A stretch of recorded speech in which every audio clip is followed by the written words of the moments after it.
Big boss 12ನೇ season ಖ್ಯಾತಿಯ ಅಶ್ವಿನಿ ಗೌಡರವರು ಸುಮಾರು ಕನ್ನಡ ಚಿತ್ರಗಳಲ್ಲಿ ನಟಿಸಿದ್ದಾರೆ. ದರ್ಶನ್, ಯಶ್, ಸತೀಶ್, ವಿಜಯ್ ರಾಘವೇಂದ್ರ ಎಲ್ಲ ಜನಪ್ರಿಯ ನಟರ ಜೊತೆ ನಟಿಸಿದ್ದಾರೆ.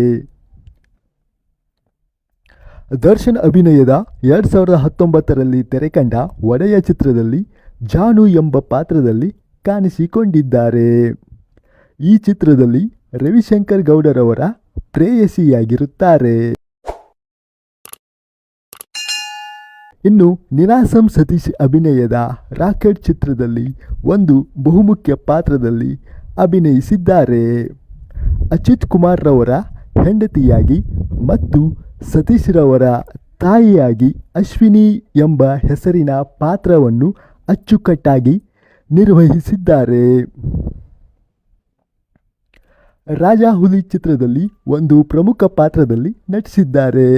ಯಶ್ ರವರ ಅತ್ತೆ ಮಗಳ ಪಾತ್ರದಲ್ಲಿ ನಟಿಸಿದ ಇವರು ಮಯೂರಿ ಎಂಬ ಹೆಸರಿನ ಪಾತ್ರವನ್ನು ನಿರ್ವಹಿಸಿದ್ದಾರೆ. ಇನ್ನು ವಿಜಯ ರಾಘವೇಂದ್ರ ಮತ್ತು ಮೇಘನಾ ರಾಜ್ ಅಭಿನಯದ ಮುಖ್ಯ ಭೂಮಿಕೆಯಲ್ಲಿ ವಂಶೋದ್ಧಾರಕ ಎಂಬ ಚಿತ್ರದಲ್ಲಿ ವಿಜಯ ರಾಘವೇಂದ್ರ ಅವರ ಅತ್ತಿಗೆಯ ಪಾತ್ರದಲ್ಲಿ ಕಾಣಿಸಿಕೊಂಡಿದ್ದಾರೆ.